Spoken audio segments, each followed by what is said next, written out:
What's up, everybody? You are watching the J Red Show on TikTok and YouTube. Yesterday, I saw the Super Mario Galaxy movie, and just like the first movie in 2023, it's polarizing. Has a 43% approval rating by the critics and 89% approval rating by the audiences. Now, the reactions to this movie is hilarious. Just the YouTube videos I see online. Like, the first wave of YouTube videos is like, critics are shills. Critics are out of touch. They don't know what they're talking about. Just like the first movie. Like, all these fanboys, they attack the critics, saying they don't know what they're talking about. What? These are the same critics who praise Star Wars The Last Jedi. But then we see a whole wave of YouTube videos saying, nope, the critics are right. The movie is trash. I mean, pretty much the response is, kids deserve, even I know it's a kids movie, but it's no excuse. They need to put effort into the writing. I don't know. Being on the internet's a pain in the ass. Just remind. I've heard people say, like, this is a bad Hollywood trend. I don't know. I remember 30 years ago when I was 7 years old, I watched a movie called Mighty Morphin Power Rangers, the movie. I loved it. While grumpy 50-year-old critics like Gene Siskel and Roger Ebert hated it. Same thing with the Ninja Turtles movies. So this is nothing new. I mean, it is a huge hit at the box office. It's made over 400,000. Currently made over $400 million. And pretty much,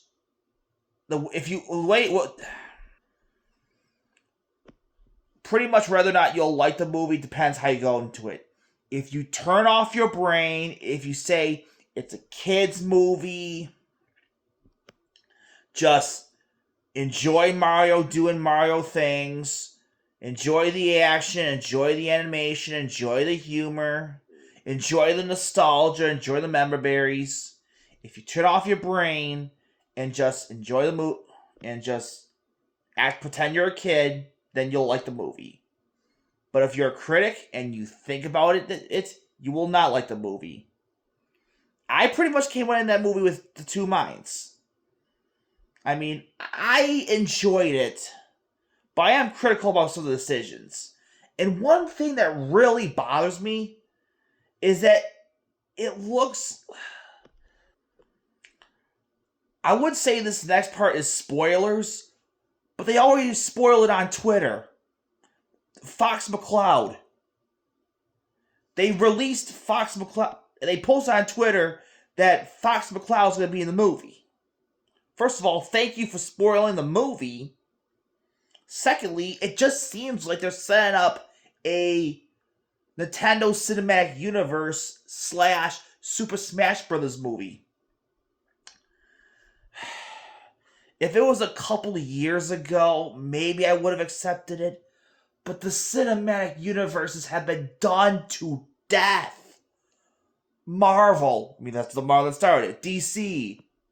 Monsterverse. Universal Monsters. Does everything need a frickin' cinematic universe? And how would a Super Smash Bros. Movie work? Is it like a kid with a Lego movie where it's about kids playing with their toys? Is it like a tournament movie where all these Nintendo characters determine a champ? Participate in a tournament to determine the Nintendo champion?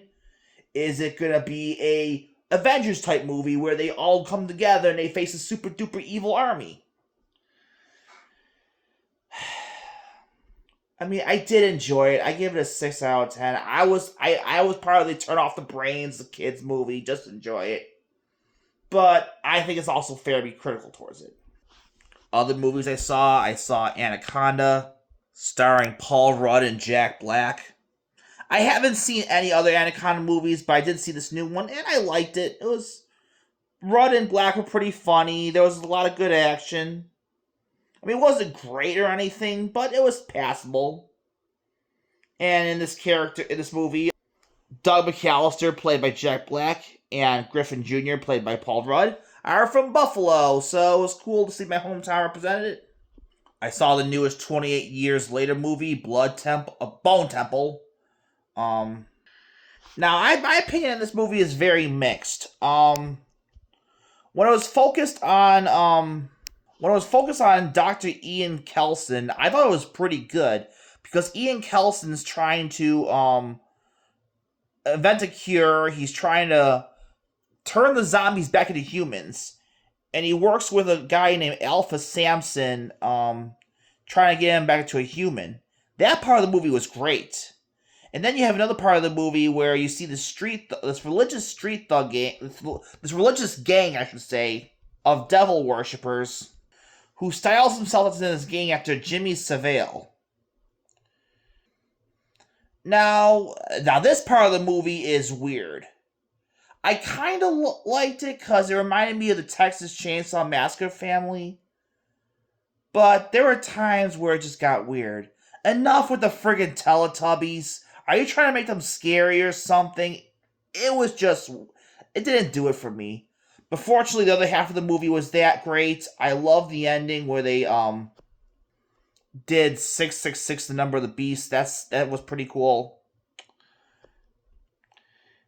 And Cillian Murphy returns, reprising his role as Jim from the first movie. You see him at the end there, which I thought was pretty cool. I give it a 6 out of 10. And another Cillian Murphy movie I saw was Peaky Blinders. The Immortal Man. He reprised his role as Thomas Shelby from the show. I like the show okay. I mean, it's not one of my favorites, but I enjoyed it. This movie was alright. There was some good acting, some good scenes. Although there was one really stupid scene with the grenade. I'm like, man, this character's a freaking moron. But overall, I liked it.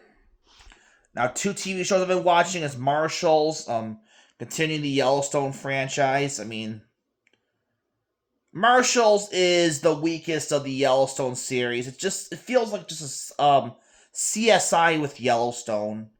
I mean, I like it okay. It's fine. But when you compare it to Yellowstone 1883 and my personal favorite 1923, it's just not as good. I just finished 1923. It is beautiful. It's the best that we've ever done. Marshals, like I said, it's not bad, but it's just the weakest of the series, in my opinion. But I'm still enjoying it. I'll still watch it. And finally, you have a Darth Maul, the Maul Shadow Lord. This is fantastic. I mean, Dave Filoni is always good with his cartoon, with his animated shows. Clone Wars, Rebels, Bad Batch, and now Maul. Darth Maul is one character that Star Wars needs to... I mean, I know a lot of fans complain about Palpatine coming back, which I understand. But Darth Maul is one of the villains that needed to come back. At least in my opinion. A lot of people don't agree, but... I'm really excited for this series, and it'll be interesting to see where they go with Darth Maul, because in George Lucas's original script, he wanted Darth Maul to be the main villain of the sequel trilogy. And you gotta wonder, are they gonna create what Dave Filoni's gonna do with Darth Maul? Like, is he gonna be an anti-hero? Is he gonna be a villain? Or right now it seems like in this show he's a bit of an anti-hero trying to get revenge on the Empire and Emperor Palpatine. So that's it for now. What are your thoughts here on the Trader J-Red Show? And I'll see you later.